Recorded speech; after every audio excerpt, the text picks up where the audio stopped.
नमस्कार। हिंदी का पन्ना में आपका स्वागत है। अब मैं हूं इकबाल। एक बार फिर से लेकर हाजिर हुए एक अलग दुनिया की कहानी जो हमारे लिए सपनों जैसी होती है। अभी हाल ही में न्यूज़ चैनल और सोशल मीडिया जल, जंगल और ज़मीन के मालिक आदिवासियों को लेकर बहुत बवाल मचा। ये बवाल हमारे जहन में कई सवाल खड़े करता है। सबसे बड़ा सवाल ये है कि आखिर क्यों ज़रूरी हो गया है कि हम तथाकथित सभ्य नागरिक बने। हमारी इस सभ्यता का पैमाना क्या है। ऐसी तमाम घटनाओं से घिन आती है कि आखिर हम किस समाज में जी रहे हैं जहां आए दिन दलितों, शोषितों, मजदूरों, सैनिकों और तमाम कमज़ोर लोगों के प्रति मानवता को शर्मसार करने वाले व्यवहार किए जाते हैं। ये एक व्यक्ति का काम नहीं है। पूरी सभ्यता के तौर पर, समाज के तौर पर इसमें हम सबकी भागीदारी है, क्योंकि हम भी उसी तथाकथित सभ्य समाज का हिस्सा हैं। ऐसे सारे सवाल बड़ी शिद्दत से महसूस होते रहे लोग बाबू द्वारा लिखे उपन्यास बस्तर बस्तर को पढ़ते हुए। बस्तर बस्तर उपन्यास भारत के मध्य में बसे आदिवासी अंचल की महागाथा है, जिसमें आदिवासी जीवन की रुंझुन है तो सभ्य समाज के लालच का तांडव भी है, जो उस हरी भरी धरती को लहूलुहान करता है।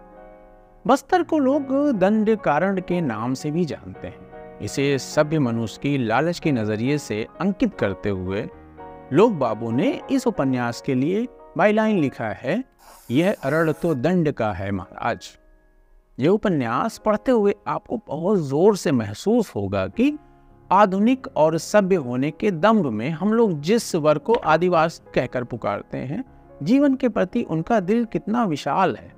बस्तर की यह 330-32 पन्नों की महागाथा कुल 4 भागों में विस्तृत है। अबुझमाड़, किस्सों का कोठा, विस्थापन, देश हुआ बेगाना, सलवा जुडूम, गिरिगाज, बस्तर पर प्रतीक्षा, तुम्हारे आने से पहले। उपन्यास में ढेरों पात्र हैं, लेकिन यह हिड़मा, रग्गू, इरमा, नक्सलियों, आदिवासियों, सलवा जुडूम या किसी व्यक्ति या पात्र की कथा नहीं है, बल्कि पूरे बस्तर का जीवन इसमें उतार आया है। कहानी कहने के उपक्रम में लोग बाबू ने रघु नाम के एक किरदार से कहानी की शुरुआत की है, जो आदिवासी है लेकिन शहर जाकर पढ़ लिख कर सभ्य बनने की ओर अग्रसर है। इस रघु की सगाई गांव की एक लड़की लेकामी इरमा से हो जाती है, जो अपने माँ बाप के साथ मामा के गांव में मजे से जी रही थी। जब तक इरमा और उसकी माँ हिड़मा की कहानी चलती रहती है, तब तक ये कथा अबुझ जंगल की तरह उछलती, कूदती, गुनगुनाती, बेलौस मस्ती में चलती है। आपको गोटुल या घोटुल जैसी प्रथा के बारे में पता चलेगा, जिसमें विवाह पूर्व आदिवासी युवक युवतियों को संस्कारवान बनाने और लड़कियों को अपना जीवन साथी चुनने का मौका मिलता है। आपको महसूस होगा कि आदिवासियों का जीवन हम आधुनिक मनुष्यों से कितना अधिक प्रगाढ़ है।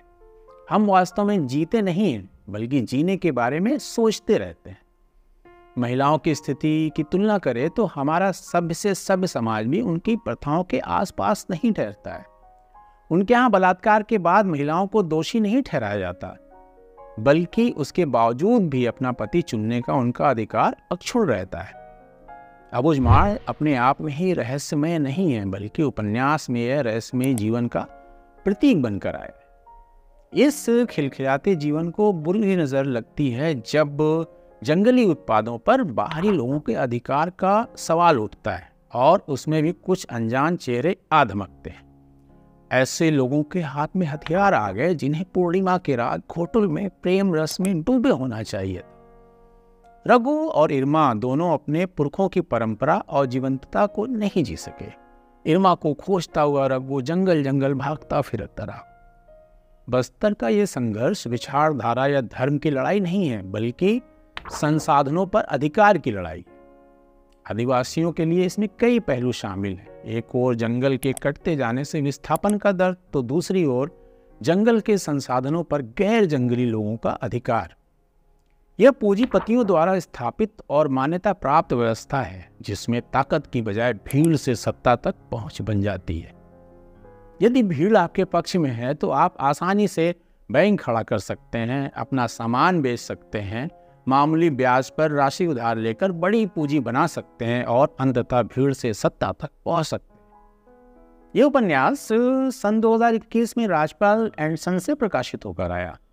लोक बाबू लोक जीवन के चितीरे रचनाकार हैं। इस उपन्यास के अलावा उनकी 2 कहानी संग्रह, 2 उपन्यास अब लौ नसानी और डींग प्रकाशित हो चुके हैं।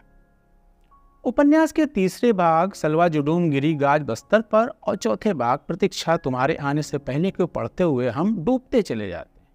हमारे लिए तय करना असंभव होने लगता है कि मूल समस्या आदिवासियों की है या मनुष्य की, क्योंकि कथानक में शामिल सभी आदिवासी सरल, शांत, पीड़ित, दुखियारी या मर खप जाने वाले नहीं हैं। संगम सदस्य भी आदिवासी है, नक्सली भी आदिवासी है, सलवा जुडूम के सदस्य भी आदिवासी हैं, पुलिस और सेना के लोग भी आदिवासी हैं, थाने का थानेदार भी आदिवासी है, स्कूल का मास्टर भी आदिवासी है। बेगामी सोमारू भी एक आदिवासी लड़का है जो इरमा की चाहत में सलवा जुडूम में अगुआ बन जाता है और अपने ही गांव का दुश्मन बन जाता है। सलवा जुडूम को खड़ा करने वाला मासा को राम अपने इलाके के सबसे बड़ा आदिवासी नेता था। असल में सत्ताएं माध्यम खोजती हैं। लोगों का लालच, आपसी संघर्ष, अलगाव, मनमुटाव इसमें कारगर साबित होता है और लोग अपने लोगों के खिलाफ उठ खड़े होते हैं। इसी तरह आदिवासी भी आदिवासी के खिलाफ उठ खड़ा हुआ।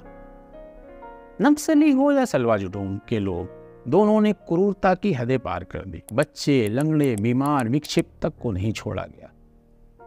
पुस्तक की भूमिका में उन्होंने लिखा है कि नारायणपुर और बस्तर के अगम्य इलाकों की यात्रा और बरसों की मेहनत के बाद ये उपन्यास पूरा किया है। इसे पढ़ते हुए आपको महसूस होगा कि उन्होंने उपन्यास नहीं लिखा है बल्कि उसे जिया है। बहुत गहरे तक जाकर समस्या की पड़ताल की है और आखिर में कहते हुए भी नहीं रुके कि बस्तर खुद वेश्या की माफिक हो चुकी, जो अपने आने वाले सभी ग्राहकों से एक सा व्यवहार करती है। उसे किसी विचारधारा, सभ्यता, अच्छे बुरे से कोई लेना देना नहीं है। जो भी सही दाम लगा दे उसी का बस्तर, या उद्योगपतियों, व्यापारियों, ठेकेदारों, पूंजीपतियों के दलालों का बस्तर। बस्तर और मनुष्य की समस्याओं पर बात करते हुए भी उपन्यास का कथानक बिल्कुल जीवंत बना रहता है। कथानक किसी मसले पर कोई निर्णय नहीं देता बल्कि बस्तर के जंगलों में जीवन को उसकी पूर्णता में व्यक्त करने की कोशिश करता है। लड़ाई झगड़ा, संघर्ष, उथल पुथल, अधिकार हेतु संघर्ष से कोई उपलब्धि हासिल नहीं होती है। इन सब में उलझे हुए जीवन इतना अर्थहीन हो जाता है कि हाथ कुछ नहीं आता। न अधिकार के लिए लड़ने वालों के हाथ कुछ आता है, न ही उसे छीनने वालों के हाथ। सरकार, पूंजीपति, विकास, सभ्यता, विचारधारा, मीडिया, इन सब से घिरे बस्तर के आदिवासी समझ ही नहीं पा रहे कि रास्ता किधर है, कौन उनकी तरफ है और कौन उनको उजाड़ने में लगा है। यथार्थ की इन गहन परतों को उघाड़ते हुए भी लोक बाबू अपनी भाषा में इतने सहज, चुटीले और लुभावने बने रहते हैं कि पाठक पूरे कथानक को बड़ी आसानी से निगल जाता है। कहीं उनकी टिप्पणी चोट करती है तो कहीं कौतूहल जगाती है, तो कहीं उनकी आम फहम भाषा शुक्तियां करने लगती है। नक्सलियों, सलवा जुडूम और तमाम पुलिस वालों के संघर्ष के बीच नक्सलियों में एक नई नेता उभर कर सामने आती है, कामरेड सीते। कामरेड सीते की कहानी बहुत रहस्यमयी और रोमांचक है। वो उपन्यास के कथानक को गहरे से बांध कर रखती है। कामरेड सीते की पड़ताल में मनुष्य के ऐसे करतूतों से सामना होता है कि रूह कांप उठे। इसके बारे में अधिक जानकारी आपको उपन्यास पढ़कर मिलेगी। आप नक्सलियों के तमाम पक्षों से रूबरू होंगे। लोक बाबू ने अपने सघन कथानक में किसी को नहीं बख्शा है। पत्रकार और पत्रकारिता, पुलिस और थानेदारी, सेना और सैन्य दमन, राजनीति और राजनीतिक, सभी को उधेड़ कर रख दिया है। लोक बाबू की यह कृति हिंदुस्तान और दुनिया के तमाम लोगों के मन में बस्तर के उन दृश्यों को उकेरने और सजोए रखने का काम करेगी जिसके लिए उनका व्याकुल हृदय इसके शब्द शब्द से धड़क रहा है। किताब अमेजन पर उपलब्ध है। कीमत है सिर्फ 305 रुपये। लिंक आपको डिस्क्रिप्शन बॉक्स में मिल जाएगा। लेखक प्रकाशक हमें अपनी किताब भेजना चाहते हैं तो हमारा पता भी डिस्क्रिप्शन बॉक्स में मौजूद है। वीडियो आपको कैसा लगा कमेंट करके ज़रूर बताएं। लाइक करना है और दोस्तों को शेयर करना है, ये बताने की ज़रूरत तो नहीं है। तो फिर जल्दी मिलते हैं एक नई किताब के साथ। धन्यवाद।